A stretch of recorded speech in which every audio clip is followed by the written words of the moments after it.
You're listening to Finding Your Genius Zone with Dirk Nevelle. With the help of successful individuals across industries, Dirk breaks down the unknown parts of every vocation while highlighting the importance of finding a career where you can leverage your natural skills, passions, and interests. Now here's your host, Dirk Nevelle. Hi, everybody. This is Dirk Nevelle. Welcome to my podcast. On with me today is Steve Kelley. Steve, thanks for coming aboard. My pleasure. I appreciate the invitation. Yeah, I've actually, my last podcast was Dave Hoffman, who was a hero of mine in college. I played football, loved watching him. And now I have you. And I mentioned to you before I hit record is Steve is a sports writer. He's been writing for over 30 years. He can get specific on that. With the Seattle Times, I have family that works there. And Steve was actually a big part of my life because every day I pick up the paper, I still do. I go right to the sports section, and Steve's face was always there. I mean, you name it, Sonics, Mariners, Seahawks, all of the above. Steve was a big part of educating me and updating me on the world of sports in the Northwest. So appreciate it, Steve. Well, thank you very much. Those pictures were I was much younger in those pictures. Well, yeah, it happens. We all age. Why don't you talk to us in your own words a little bit about, people are tuning in, they see probably a title like sports writer or whatever we want to put. Talk to us a little bit about your career and then kind of how you got into it. Well, I'm lucky because I think once I found out that I wasn't going to make the NBA, I wanted to be a sports writer. And I was probably 11 years old, I think, when the bug first hit me.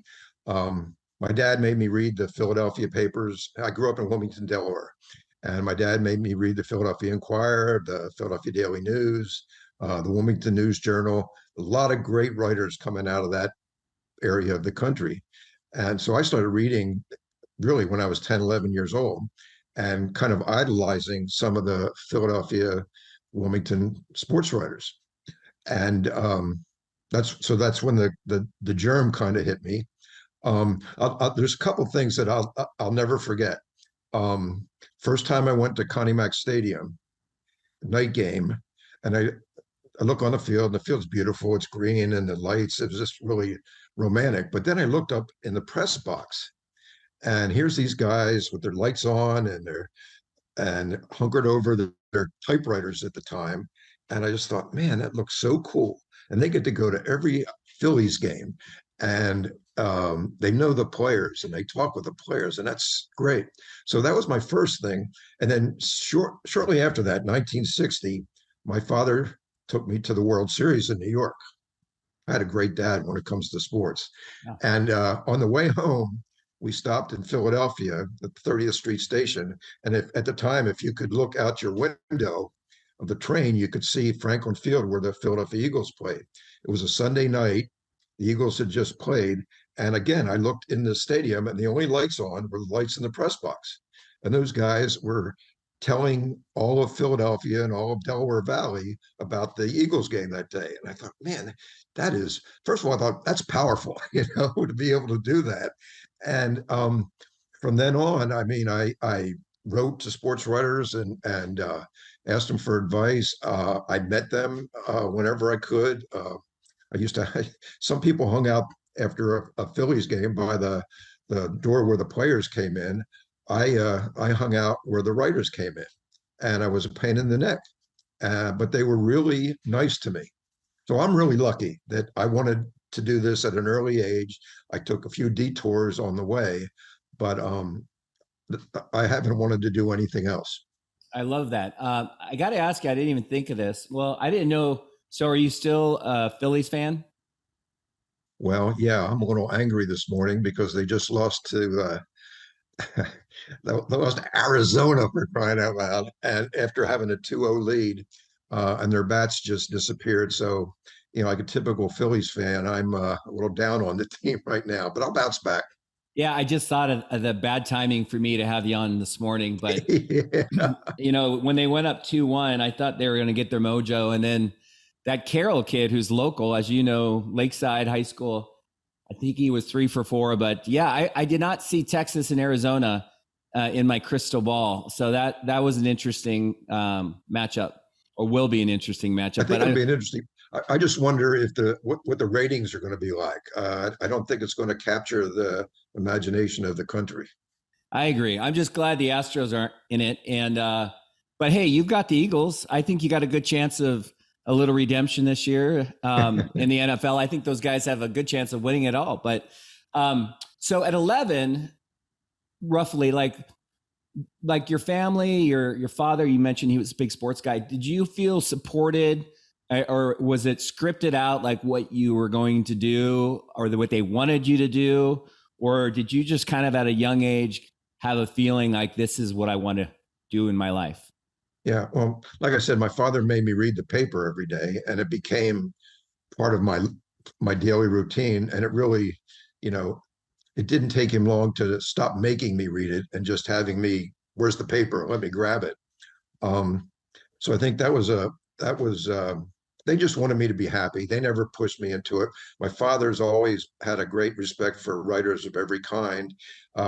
He was involved in sports in Wilmington, Delaware, and so he knew all the sports writers from the Wilmington News Journal. He introduced me to all of them. They were great with me. They let me sit by them at some games. And like I say, I just peppered them with questions. And I'm sure I was annoying from time to time, but I loved it. And my parents could see that sports were going to be a big part of my life. My mom always said, "I always know what season it is because you're either swinging a bat or shooting a hoop or uh, Yeah. tackling somebody in the living room." So yeah, they were supportive. They never pushed me anywhere, but they kind of knew where I was headed.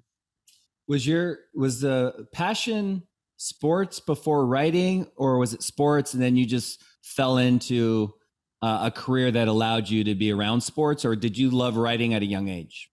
I think they dovetail. Um, I know I started writing.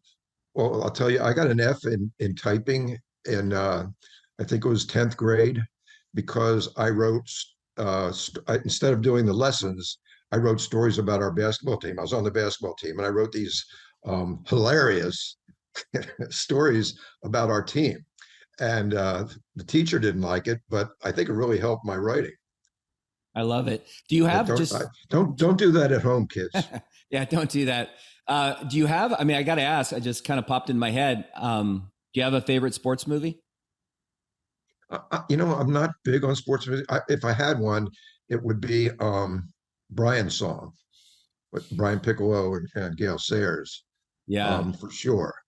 powerful movie. And I liked The Natural, and I liked the one with Kevin Costner and Susan Sarandon. I can't think of the name right at the moment, but Well, oh, that one was good, but Kevin and Field of Dreams was also pretty good. yeah, Um, yeah.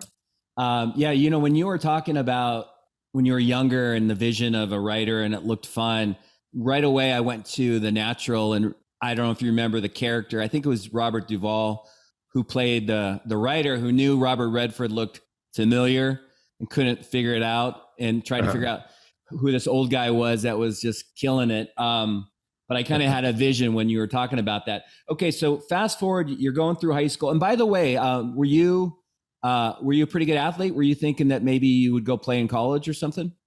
What we won a state championship in basketball. This is Delaware now. It's not New York, but we won the state championship. I was a pretty decent basketball player.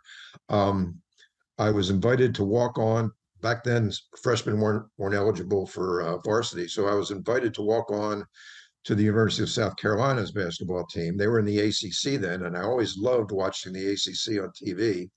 Um, I was pretty sure I was not going to play in the ACC, but I went to South Carolina for a year. I walked on and walked off because it was pretty obvious early that I wasn't going to make the team, and I didn't want to. I didn't want to be practice fodder for the rest of the team. Yeah, it's interesting. And again, I told you before we hit record that sometimes I don't know where we're going. But yesterday, somebody posted a photo of John Olerud, and I played baseball with John in All Stars. He was a couple years older than me, but I played with him at the end of the year. And I remember at a younger age, we all kind of thought we were pretty good athletes or players. And then when you play with somebody like John, and I'm sure people experience this, it's just, you realize there's a level, and it's not always, the biggest, fastest, strongest. It's also maybe a mindset or a work ethic or whatever. But when you talked about going, is it the Gamecocks? Is that what you're talking about? Yeah. Yeah. And my dad, who got a scholarship to play quarterback at Florida State, was roommates with Burt Reynolds, and he thought he was, he thought he was pretty good, and got there. And so he went from quarterback to fullback because he was a big guy, and then fullback to lineman, offensive. And then they nicknamed him Slow Motion because he was too slow. But I remember him telling stories about just the awareness of the different level of talent. But, and so I guess, so you found sports. Did you always, through your experience of different athletes, were you enamored, intrigued? Did you felt intimidated? I mean, we could probably go through a list of some of the legends of the Northwest, but how was that for you? Was it I don't know, was it intimidation? Were you really comfortable with these athletes?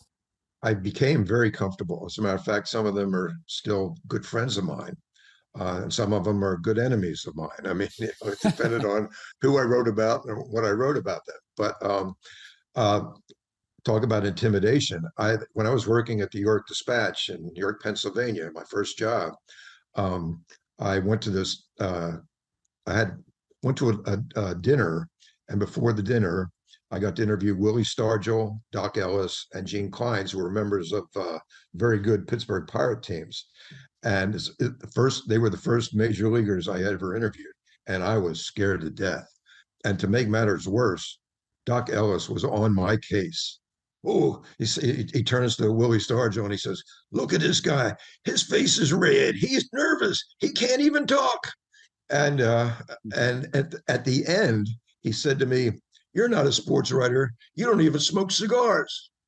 So, Doc Ellis, a veteran of getting interviewed, I thought maybe I better start smoking cigars. I didn't. I came to my senses very quickly.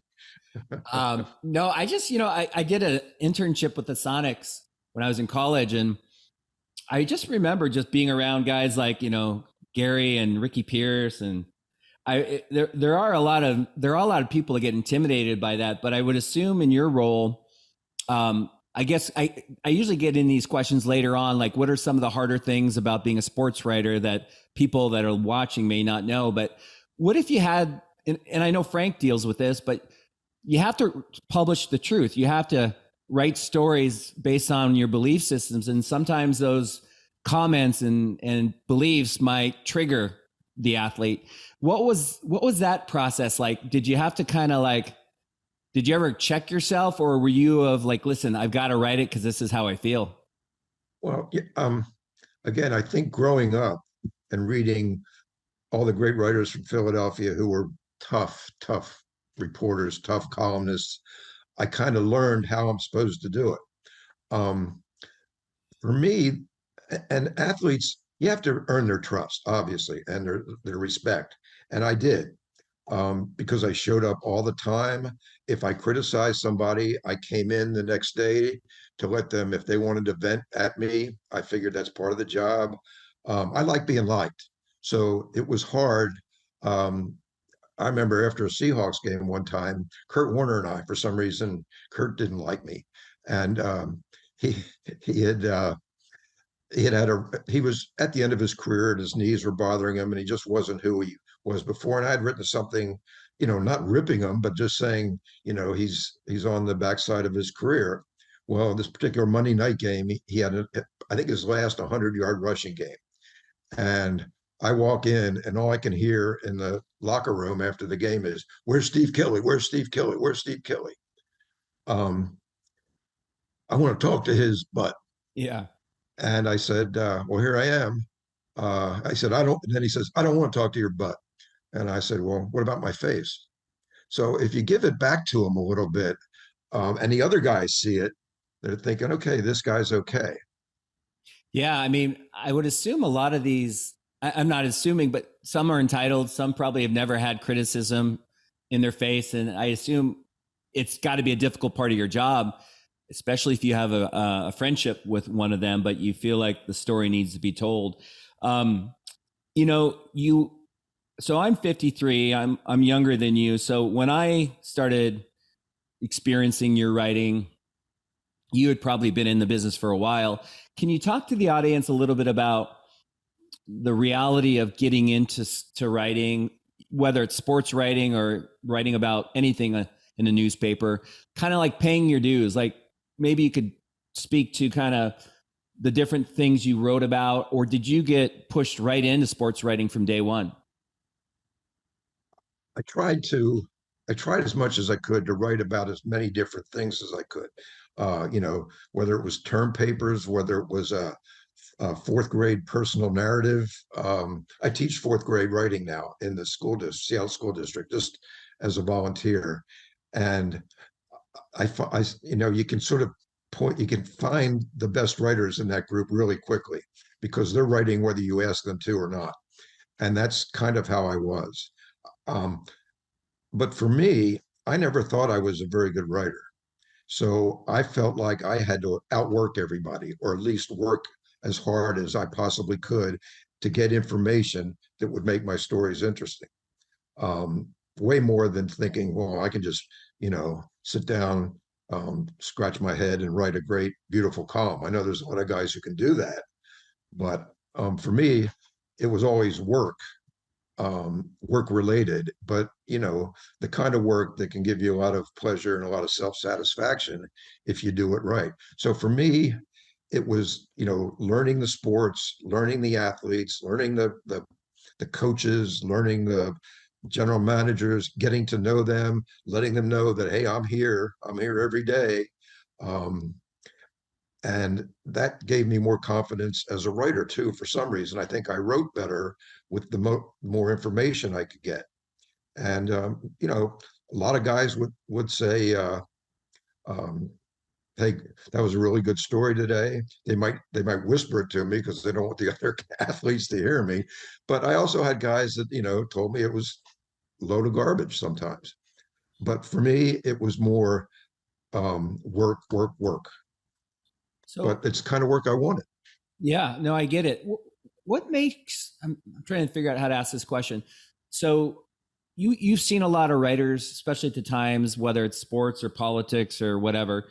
Um, my assumption is, okay, you want to be a writer, then you need to be, you know, you need a sentence structure, you need to be a good vocabulary, all those little things. But what would you say are like the 3 or 4 things that made you good at what you did? And I'm guessing that maybe it might be surprising. Maybe it has nothing to do with your ability to write and put together words and sentences. It might be more, I don't know, your ability to earn trust, I don't know. You tell me, what are the 2 or 3 things that you think people, when they describe Steve Kelley, what would you say they would say about you?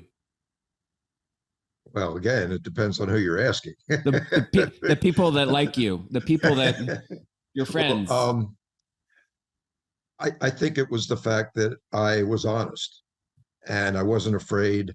Uh, I never wrote, and I should tell you a quick story. My guru, my mentor, guy I loved most in this business, I met when I was covering the Portland Trailblazers for the Portland Oregonian, and my mentor was David Halberstam, who's the great Pulitzer Prize winning writer. He came to Portland to write a book on the Trailblazers, and David and I spent 2 years together. And number one, watching David do work, David was the most fearless. I mean, he'd been kicked out of the Kennedy White House for the stuff he had written. So, you know, if the general manager of the Trailblazers was mad at me, there's no equivalency for me on that. But so I learned a lot about being tough from David. And he would always tell me, you don't write for what, don't ever listen to the readers when you're writing. You write what you believe and you write what's important to you, and they'll understand that and you'll be good. When you start writing, a lot of people, and I was like that at the beginning, are really self-conscious about what they write. And their whole time they're writing the story, they're thinking, what are the readers going to think? Now it's like, what's Instagram, what's Twitter, X, whatever it's called now. What are the people going to say? Because they can get to you really quickly now. You can't do that. You have to write what you believe, what you think, and let the chips fall where they may. And that was a great lesson I learned from David. And the other thing David told me while I was going through this was, don't worry about losing a source. If you criticize a coach and he says, I'm not going to talk to you for a week, or I'm not going to talk to you ever again, don't worry about it. If you're a good reporter, you'll have 20 other sources that'll give you even better information than the coach would. And I had guys like Portland Trailblazers had a guy, Maurice Lucas, tough guy, enforcer. We became really good friends after he retired. He played for the Sonics for a little while. And every once in a while, he would stop talking to me and he would say something. I mean, he had hands like catcher's mitts, and he would clench his fist and he would say to me, if you don't get off my case, I'm going to give you one of these. And he wouldn't talk to me for 2 or 3 weeks. And then before a game, he would call me over and he would say, this has to stop. I said, what are you talking about? I never started anything. But he always came around, and he always kind of, in the end, looking back, he respected the fact that I wasn't afraid of him. Although if he punched me, I'd have been scared to death. It sounds like marriage a little bit. Sometimes your wife won't talk to you, and then 3 weeks later she does. I'm kidding. Well, it is all about relationship building. That's for sure. So honesty is, would you say, number one? Is there a 2 and 3 about you? Well, I think I don't know. I think my best attributes and what I try to teach now, one was organization. I can organize a story pretty well. And in the course of researching the story, I'm always thinking like, okay, that's a good lead. Okay, I got to put this in the body.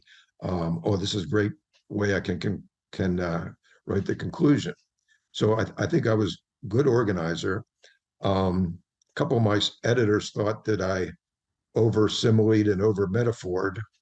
But then some of the writers that I like the best are people who use a lot of metaphors and similes. So, and there probably is a common ground there, and I'm sure I did go over the top a few times, but that would be the other thing. I think I was able to describe things pretty well. Yeah, I that's interesting. I like that because I do that in my world where I articulate to the common folk. Like I try to explain things that maybe some don't really truly understand. I think the skill set of being able to break it down to grandma, to a 10-year-old. I mean, your audience is vast and wide, right? It's not just, one demographic. So I think that's a great skill. Is there like you've seen people come in, you've seen people maybe not be successful and exit. Are there reasons why certain individuals may not be cut out for being a writer? Or would that question be, I guess, is like sports writing totally different than writing for cooking or politics? Or is there a similarity or consistency with them all? They're totally the same, I think. The only difference is politicians will always talk to you. Even if they hate you, they know they have to talk to you. So that might be the one difference between sports writers and city side, but they're the same. And I had a friend who invited me to be part of a group from Save the Children who went to Kosovo during the war. And I went with them and I wrote a long story for the Seattle Times about my experience and hung out with a couple of the writers who were there. And believe me, they were dodging bullets while I was eating pizza margaritas. So, I mean, they were really in the skirmish. But when we talked about doing the two different jobs, they always said it's the same thing. You get sources, you dig, you're not afraid. Like in their cases, they weren't afraid of a general or a secretary of state or an enemy threatening them because that was part of their job. But in answering your other question, I think people get out of it, number one, because there's not a whole lot of money unless you really are at the top of your game. and it's a for the people who stay in it, it's a labor of love. Like when I worked at the Daily Chronicle in Centralia, I was making $550 a month. Now this was like 73, so it was a little more money than it is today. But I was living above a garage in somebody's um, connected to somebody's house. Um, and it's tough. And you're working long hours, and you're covering things like I covered library board meetings and sewer district meetings. And I'm 25 years old. I want to go out. I want to party, and I'm listening to why my sewer's backed up, and we got to, come on. So you paid your So there's, dues. yeah, and sometimes the dues paying gets to be too much. Um, the other thing for me is I couldn't do anything else. I don't know what in the world I would do. I was a lousy repairman. I wasn't a very good forklift driver. And I thought the only thing I was going to succeed in was being a sports writer. Well, you did well at that. Talk to me a little bit about, I'm curious, some people have 9 to 5 jobs. They go to an office, they plug in, they plug out. Like as a writer, I guess I'm curious what, your Monday morning's like, your Thursday night, your Sunday, like, is it a 24/7 kind of gig? Like, are you in your office trying to come up with content, writing most of the time? Are you out and about? Like, what would a week or a month look like for you when you were a sports writer? And my dad used to ask me that all the time, like, what's a typical day for you? And I would tell him I don't have a typical day. I mean, every day is different. But part of our job is always you are working 24 hours a day. Your brain's working 24 hours a day. I mean, I was so annoyed when I would wake up at night with an idea, and oh man, I got to get up and write this down, and I can't forget it. But yeah, I'm kicking stuff around all the time, and um, second guessing myself after the stories appeared. Um, so uh, Yeah. it's on your mind all the time, and I think it affects marriages in a lot of cases. Fortunately, my wife is a big sports fan and a big newspaper fan, so she understood what I was going through. But you can be distracted. You can miss your if you're traveling as a beat reporter, you can miss your son-daughter's game, son and daughter's recital. It can eat up a family life. So when you were a sports writer with the Times, for example, was it like, what's it like? Do you go to a specific person? I don't know what that job title would be, an editor, and say, hey, I'd like to write about John Olerud, and his story of how he overcame serious brain injury in college. Or, I mean, what's the process or protocol from beginning to end when you want to come up with a story? Are you being told what to write about, or are you bringing it up like on Monday morning in a meeting? A little bit of both. Well, actually, a lot of one and not much of the other, to be Okay. honest with you. I came up with most of my ideas, and they didn't like them all. They told me, no, that's not a good idea. The one great thing about working at the Seattle Times is no one ever told me to back off on something. So I always had their support that way. Um, but yeah, I would, I mean, I would have 50 ideas. And I don't think that's being unique. I think everybody in this business has 50 ideas because you have to. Because I wrote 4 columns a week. And if I was going to write for my Wednesday column and I wake up Tuesday morning and I don't have an idea, I'm in trouble. Um, and obviously some of them are I would say more than 50% of my columns came to me. It was just like, I have to write about this. I have to write about this game. I have to write about this trade. I have to write about this guy who got arrested. Have to write about someone who's dying. There's just a lot of stories are presented to you, but there are also those days where it's like, man, what am I going to write about? And it's got to be interesting. You just can't suck your thumb and hope that the readers like it. So I mean, I loved it. I loved it. But it's a hard job. And Larry Stone, who actually followed in my footsteps, is retiring this week. And I told him that, that first week that you're not working anymore, you're still working. Your brain is still working. But after that, there's just this relaxing feeling that those voices in my head are gone. I don't have to worry about it anymore. That's, I do want to get into kind of post life of writing, but like getting back to the 4 columns a week. So would you be ever like simultaneously writing 4 articles at once? Or would you like say, listen, I need 3 days, 2 days per column? I mean, like how would that work with 4? Like, I'm sure you had Wednesday, Friday, Sunday. I mean, I don't know what the days were, but Monday, Wednesday, Friday, Sunday. Okay, so then would you just focus on one article at one time and then move on to the next? It would depend. If there was breaking news, obviously I write about that. If I was doing a feature and there was breaking news that happened on the day that maybe I was going to write the feature, then obviously I put the feature away for a week or a day or whatever and work on the breaking news. So it varies. That's the thing. It's hard to describe the job because it's so different all the time. And I might interview somebody like say Nate McMillan on a Monday, former Sonic coach, player, great human being. I would interview him on a Monday, thinking I was going to write it for Wednesday, and ended up writing it for Sunday or something like that.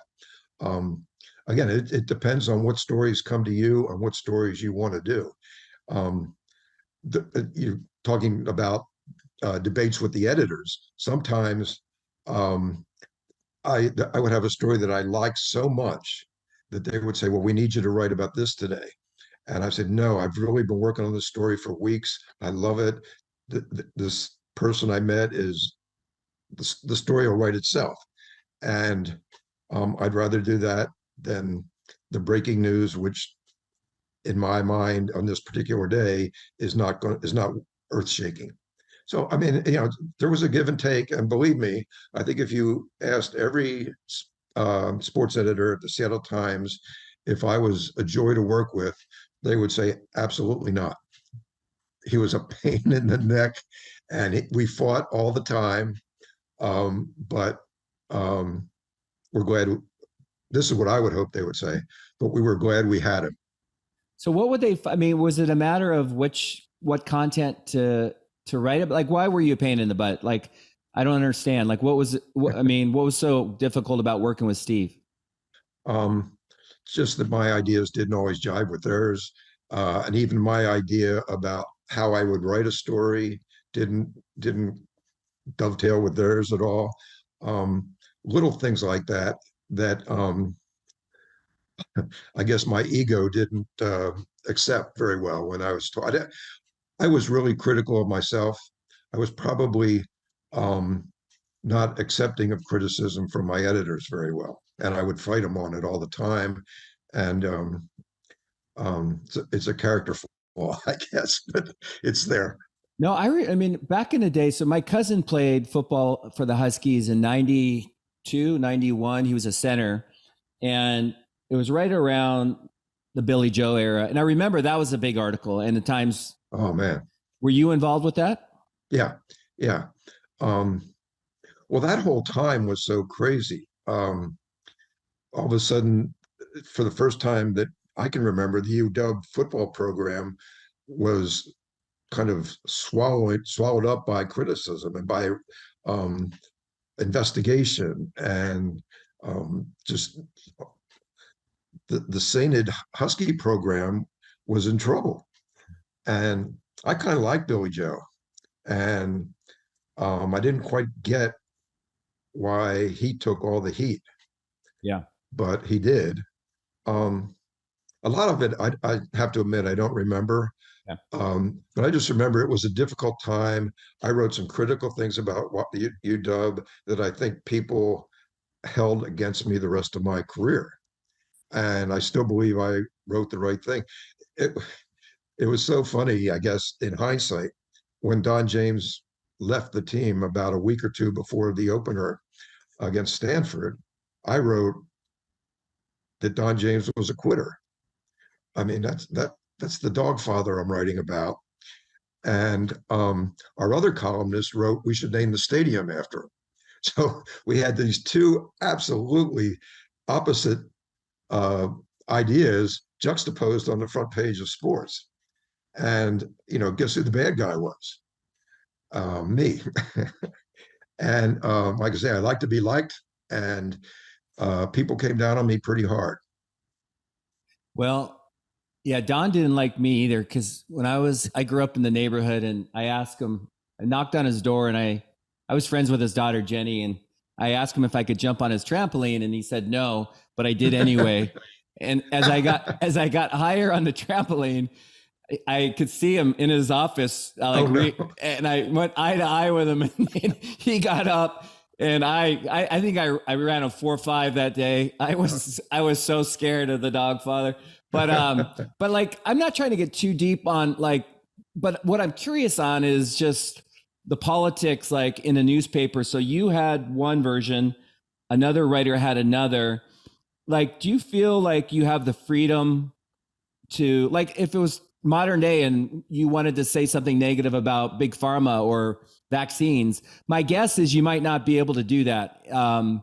But back then, was it different that you had the ability to say what you want, and typically the Times would not block you? I never had a problem Okay. with them telling me what to write or how to write it.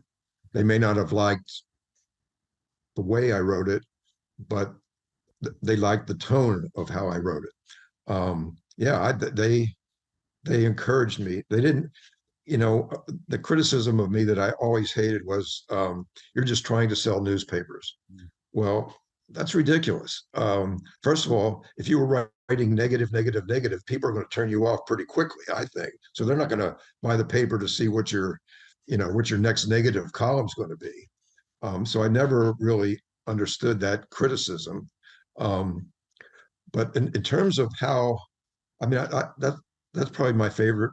Looking back on it, my favorite aspect of the Seattle Times is that they either had enough trust in me or they wanted me to get in trouble. I don't know, but they let me write the way I wanted to write, and they trusted my opinion on it. And we might have had a few dust ups along the way, but not very many. What about, like, as a writer, let's just say, people naturally gravitate towards what they're enthusiastic about. Like, I love football. I played baseball, but I'd rather watch football, college football. But like, what about you? Like, okay, hey, Steve, we want you to write about soccer or a sport that you weren't really into, or hockey that maybe, I don't know anything about hockey. Like, was that an issue? Like, or did you have to be fair to all sports? Like, and you're probably not proficient in all sports because you're generally not enthusiastic about each one in the same way. Was that ever an issue? I'm lucky because I love sports and I love soccer. And I when the Sounders came here, I learned it. And again, it was one of those things where I spent a lot of time with the players and the coaches and was educated by them. So I loved soccer. Basketball is my game. I mean, that's what I played. I'm coaching it now. I love it. I still don't know what my threshold is. I could watch 8 games a day, and the 8th game would interest me as much as the first game. I mean, I love it. I don't think it's easy to write necessarily because it's so fast moving and the deadlines are late, and it's hard to crystallize everything in 45 minutes or less. But love that. Love baseball. I don't know football as well as the other sports, but again, Mike Holmgren was a great teacher. Chuck Knox was a great teacher because they spent the time with me. My all-time favorite teacher who I covered was Jack Ramsey, who was the coach of the Portland Trailblazers, and he was a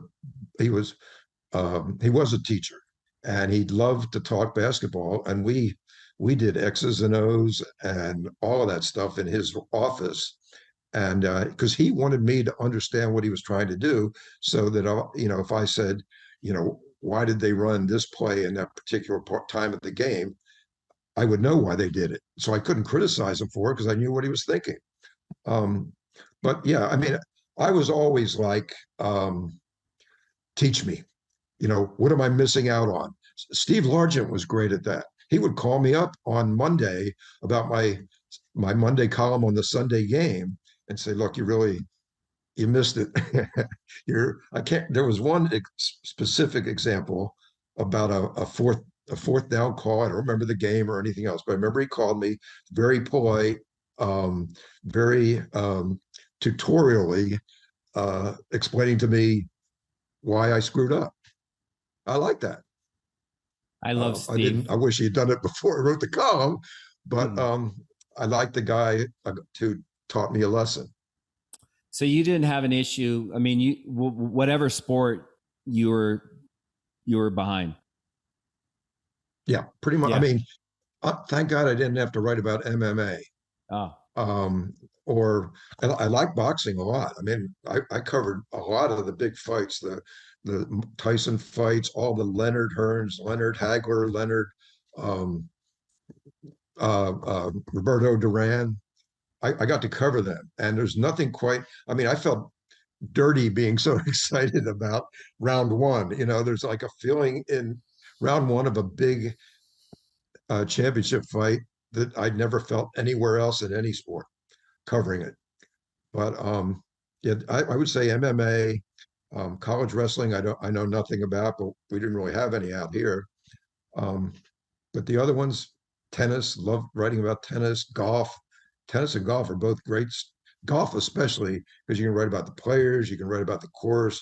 There's drama that builds, and the final day of a golf tournament it's like Christmas for a sports writer. yeah. By the way, I love back in the day, Frank had some good seats, and thankfully his real sons are at Wazoo away, so I got to sit courtside, for many years. And sometimes my mom and Frank wouldn't be there, and I'd take my buddies, and we were the poorest guys down there. But I remember just the interactions. We'd have a couple beers and start talking, in a polite way. But, I remember like Nick Van Exel or Carl Malone. And there was always a player on the team that would kind of give it back. And those were Yeah. good memories for sure. I do hope we get a team back. I think for me, when the Sonics left, my interest level kind of died. I'm curious, since you're such a basketball fan, I felt like when they expanded the league with all these new teams, a lot of the talent was diluted. Like back in the day when, you had the Sixers and the Lakers, and you had 4, maybe 5 really good players. And now you get like maybe 1 or 2. Do you agree, or do you feel like the expansion I know it's profitable, but in my mind, it almost feels like it's ruined the game a little bit. I know, I don't think that at all. I Okay. think maybe in the first couple of years when when the Timberwolves and the original Charlotte Hornets and when the league expanded, then yeah, for a year or two it was diluted. There's so many good players at every level. I mean, in Seattle high school basketball, there are 50, 60 kids who are just really good, really dedicated, hardworking basketball players. They just don't go to practice the first day, November 10th, when you can start practicing. They practice all year round, every day. They let them have their own personal coaches. I mean, they're into it, and there are more quality athletes than ever. The NBA, I think, is better than ever, um, in talent wise. I don't know how Jack Ramsey would feel about that because they don't run a lot of back cuts and things that he liked. Um, it's more freelance and high pick and roll. Everybody spreads out.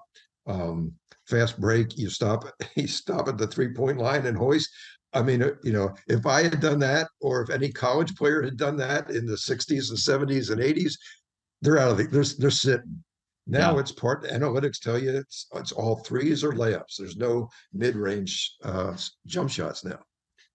Did you ever read that book? I can't believe I'm forgetting the authors. He passed away, but same guy wrote Great Santini and Prince of Tides. I believe he wrote a book when he played college ball at West Point. The Citadel. Yeah, did you read that? Yeah. I've read all of his stuff. Pat Conroy, Yeah. and yeah, that book was really interesting. It's funny. Um, I had my fellow point guard in high school, a guy named Joe Dunning, went to NC State, and they played Citadel every year. And he played Pat Conroy, and he read the book, and he said, "Well, he wasn't quite that good, and the coach wasn't quite that bad, and we beat him by 40 points every year." But I mean, I love that book because it really kind of gave you an idea of what it was like to play for a tough coach and to persevere through some rough times. Yeah, I really like that book too. I love that author. Um, Not to ask you like personally about what you make, but like compensation. So if somebody's interested in being a sports writer, for example, working for a newspaper or a publication, is it a salary job, or are there bonus commission based off of your viewership? Like, I'm curious what that world is like, because people, I think, need to understand how they're going to get paid. Well, the Seattle Times wasn't, you didn't work at the Seattle Times because you were getting paid well. Okay. I mean, I made a good living, trust me. I'm very happy with where I am now. Got a great pension. So, but it's like every business, there's layers to it. And um, you better not get into this business because you think you can be Adrian Wojnarowski at ESPN, excuse me, and make $12 million a year. There's very few of those jobs, and um, I did a little bit of work for ESPN, and I know that once you're involved in it, you better not say no when they tell you they want you on. So I ended up not doing much work there, but it's a labor of love, and the higher you get, the more money you make. But I think if you asked everybody who's working at the Seattle Times now, I think they have a really good sports department right now. But if you asked any of them, would you like to be making more money? Do you think you should be making more money? They would say yes. Um, is your salary going to keep you from staying in the business? They would say no. We love what we're doing, Yeah. and it shows in the writing, I think. So it's typically a salary job versus we'll pay you per column. No, yeah, nobody paid me for column. Oh, that would have been interesting if they had it on a sliding scale where we like the column today, we'll give you $1,000. This is about a $2.50 column. No, I had a salary. I just wonder if, like, with technology and AI or whatever, someday, especially online, they'll be able to say, okay, we had this much viewership on Steve's. I don't know. Maybe there's a bonus structure in the future for writers. Well, the business now is No. way more involved with clicks, Hmm. and I hate that. And it's one of the reasons I got out of it. It's like you can write a great column that's well written and well researched, but it doesn't create buzz. They're not talking about it on KJR or sports radio. And people, so therefore people aren't clicking onto it. And I could write. My joke always was that I could write a column about Ichiro, and all I would say in the column was Ichiro, Ichiro, Ichiro, Ichiro for 18 inches. And people would say, oh, that's great. God, he's writing about Ichiro today. And it click, click, click, click, click. I mean, I never, and this goes back to what we were talking about earlier. I never wrote for the reader. I hope that they liked it. But I wrote for what I thought was interesting. And I think now a lot more writers are writing for the reader so they can get the clicks. Yeah, no, I get it. I remember Ichiro. Whenever I hear Ichiro's name, I always think of like a cat, like the way he stretches. Like Frank had really good seats in baseball too, and he'd be there. And Yeah. I've never seen a guy stretch so much, a professional athlete. Like he would, and he could bend like the best of them. But that guy was very amazing. I mean, that the days of A-Rod and Griffey and Edgar and Buhner, and I mean those were fun days to be a Mariner fan for sure. One of the questions I ask, and not to get negative on the career, but And before you answer, I'm going to throw out what I think could be the answer, but not every job's perfect. There's good and bad. So one of the things I want to say is like, what caught you by surprise, or what don't you like or didn't you like about being a sports writer? And I remember doing a little research on you. I think there were some articles about how you wish the comments would be eliminated.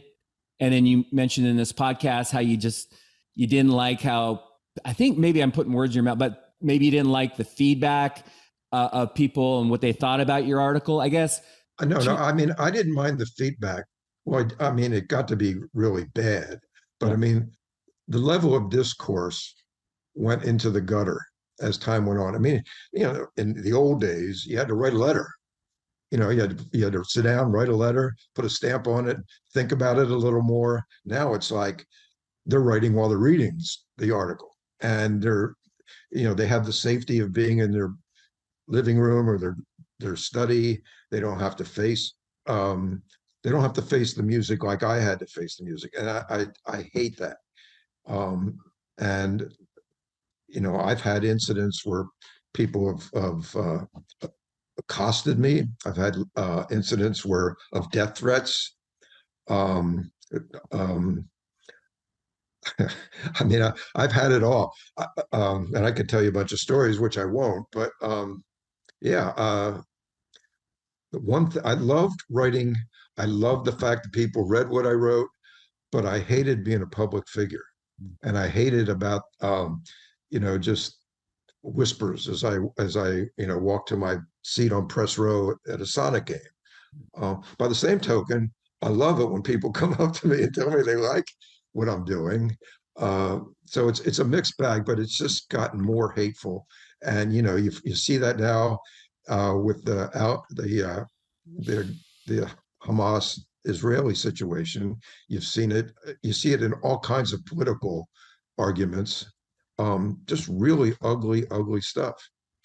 Yeah, I mean, a lot of people have an audience where back in the day they didn't have that audience, and people. And they think it's easy. They think it's easy to just sit down and rip somebody, and then go out to dinner or whatever. Go to the bar and tell your guys, "Hey, I told that guy off today." Yeah. Who cares? No, I don't think what you do is easy at all. I did a sports challenge on Cairo once with Steve Rabel. It was Wayne Cody Sports Challenge, and I thought, I can talk. I love sports, whatever. I got on camera and I was reading a teleprompter, and Steve was right next to me, and I was so bad at it. And it looks so. And I had a friend of mine, Matt Lorchon, recently on a podcast, and I think he's really. I know Matt well. Matt's a great guy. Yeah, Matt was really. I grew up with Matt, and he was a little younger than me, but he makes it look so easy. And you're right, it's not easy. And I don't know what it's like to be a writer, because you've got the deadline, you've got the emotions, the relationships.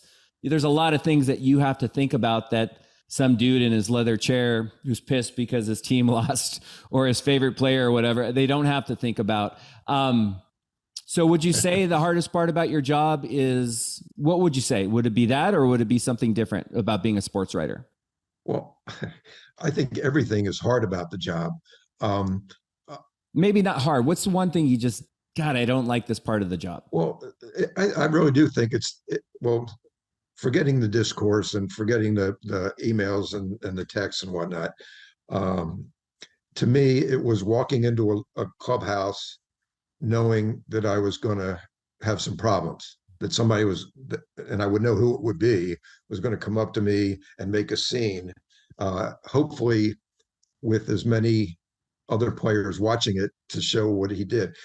One story I'll tell you is, remember Phil Bradley, who played the outfield for the Mariners, and the last couple of years, especially the last year, he just lost whatever mojo he had. And I remember there was a ball that got away from him in left field, and what I wrote was he ho-hummed his way to the ball to throw it back in. And we had already had a few dust-ups in the past. And Sunday morning, of all times, I walked into the clubhouse, and he says, "I want to talk to you after the game." And it was kind of like the high school bully telling you, "I want to meet you behind the school after school." And so I had the whole game to think about that. And I knew exactly what he was going to tell me. So he game's over. I go in the clubhouse. He's got a bat, of course, and they had um, a little training room right off the clubhouse, right out the main clubhouse.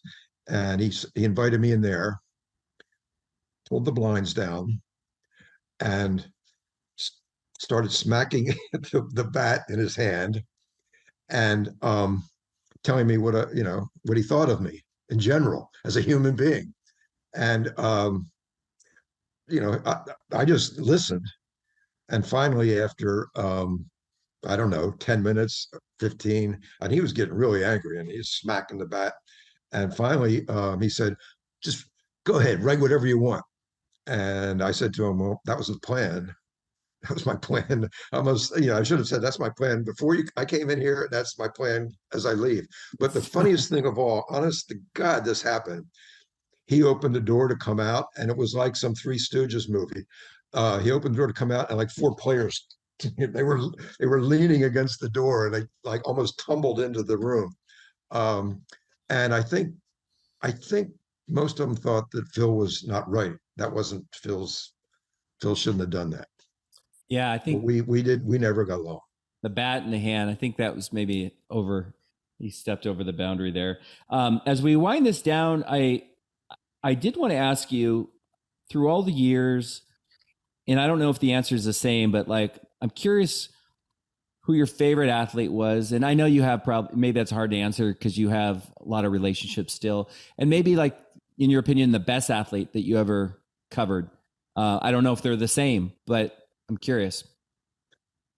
Well, best athlete might be Junior, might be some of the things Sean Kemp did and Sean and Gary Payton did together were pretty incredible. Um, Kurt Warner in his early years was incredible. Largent, everybody thought Largent, he's just kind of a scrappy guy, not very fast. I never saw a cornerback chase him down when he got open. He's very fast, really good athlete. I mean, uh, Russell Wilson, I only covered him a little bit at the end. There's so many. I can't really. I mean, the most spectacular athlete I ever watched was Usain Bolt, and I saw him in the Olympics in China, and I was right at the finish line, and uh, both the 100 meters and the 200 meters, it was breathtaking, and he broke the world record, and he celebrated about 5 steps before the finish line, and he still broke the record, and there was just something about him shifting gears. I always thought Michael Johnson was spectacular, especially in the 200 when he would come around the turn and just go to a level that nobody else had. Well, that's how I felt about Bolt. It was like he's got a gear that no other sprinter has ever had. Yeah, I like him a lot. In terms of guys I liked, somebody asked me about the Mariners the other day, and I was trying to think about the guys I liked. Dan Wilson, Mike Cameron. I love Mike Cameron. He always called me Steven. Steven, what do you have for me today, Steven?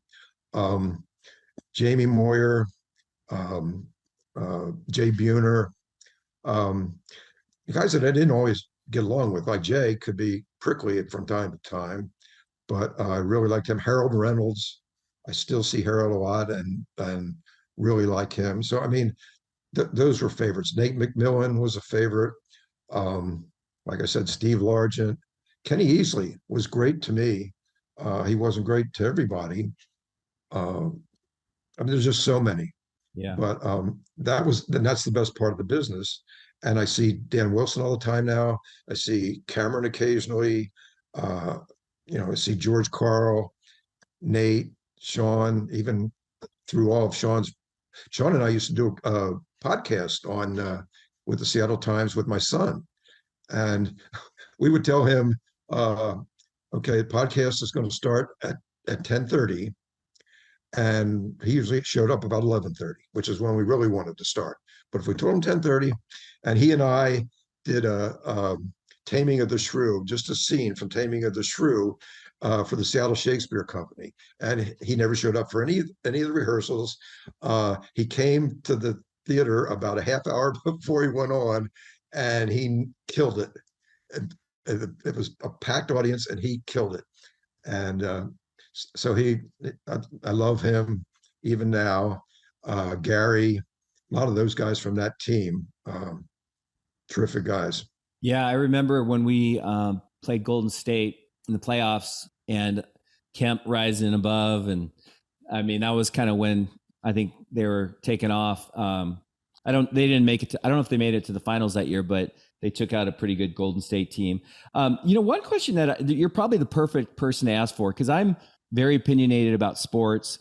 And sometimes I feel like the word athlete is thrown out. Like, I don't know, honestly, Tom Brady is a great athlete. I mean, I think he's an amazing quarterback. But like when I think of an athlete, I think of someone like Bo Jackson or Dion, or someone that can like pick up a sport, who's never played it and just be coordinated and good, run and look like they know what they're doing.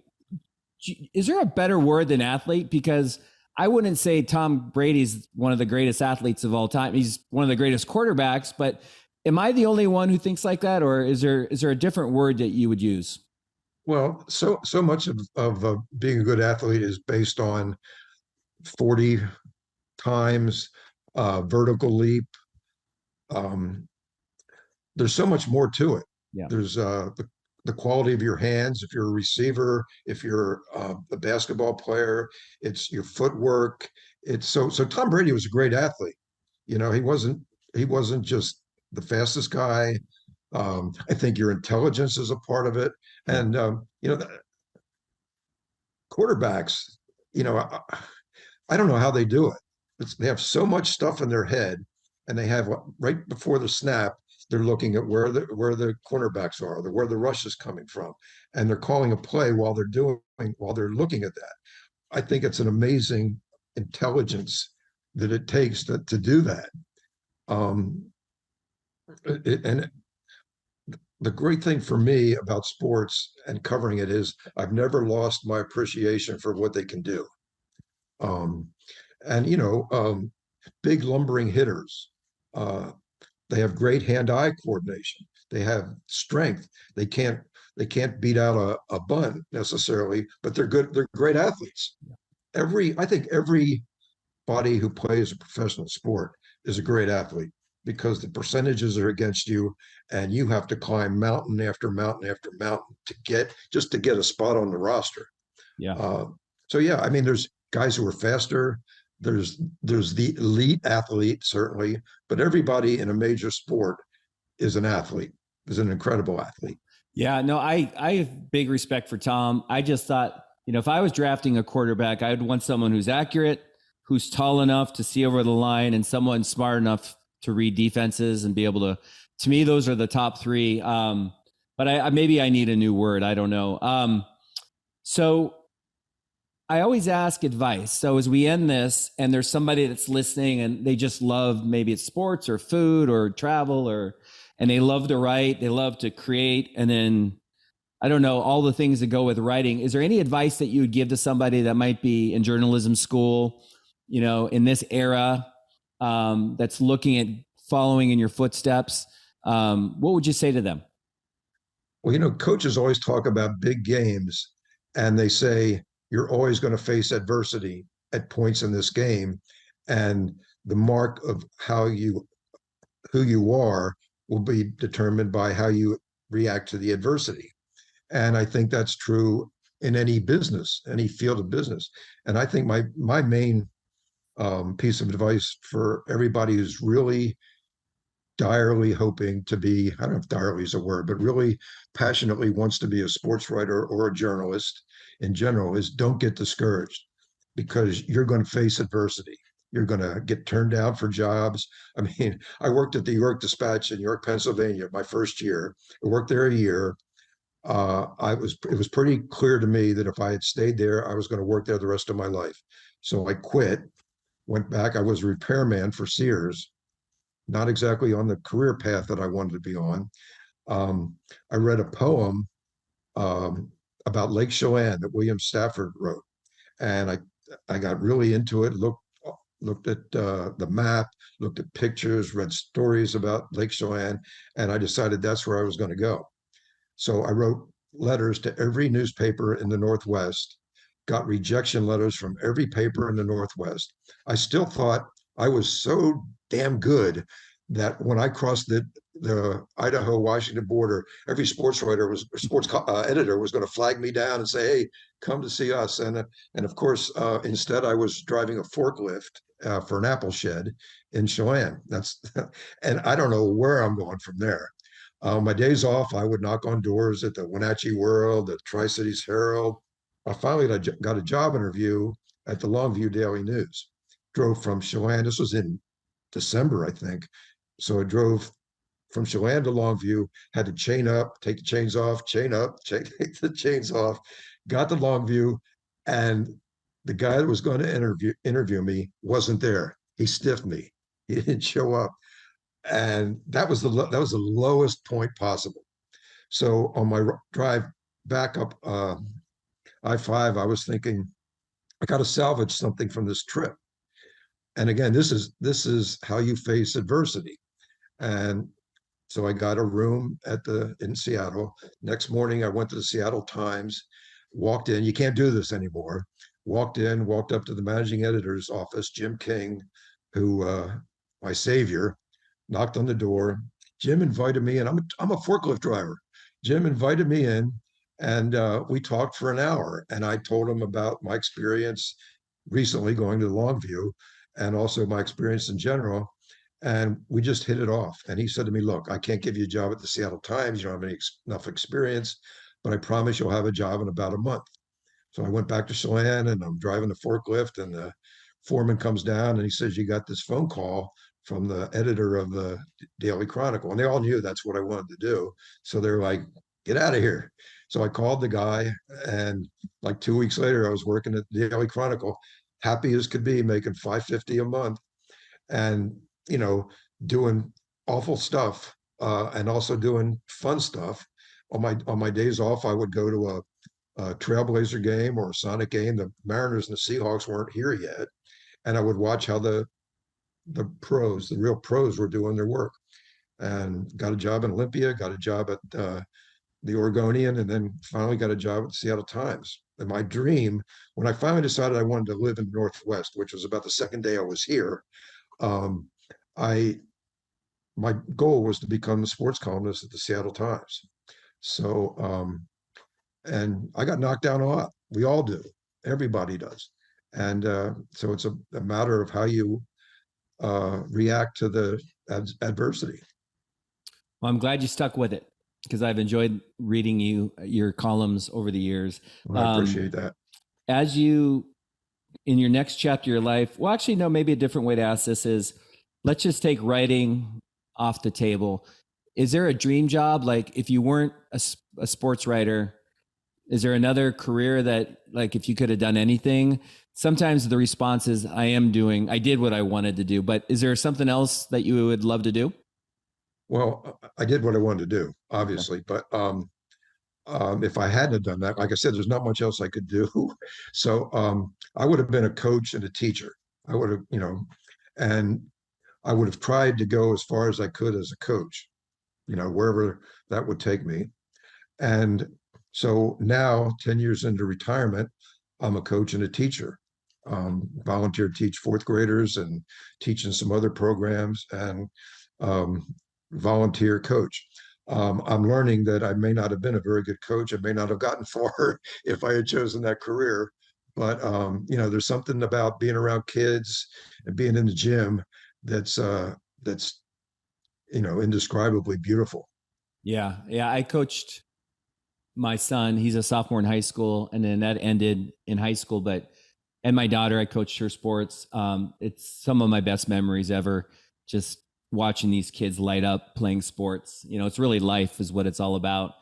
I've learned so much in sports that, I use in my world today. But Steve, thanks so much for coming on. You feel pretty complete, or is there anything else you want to say?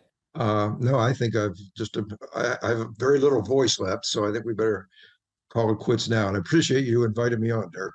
Yeah, it was an honor to meet you. And I think there's a lot of folks that will really love what you said. So thanks again. Thanks. You bet.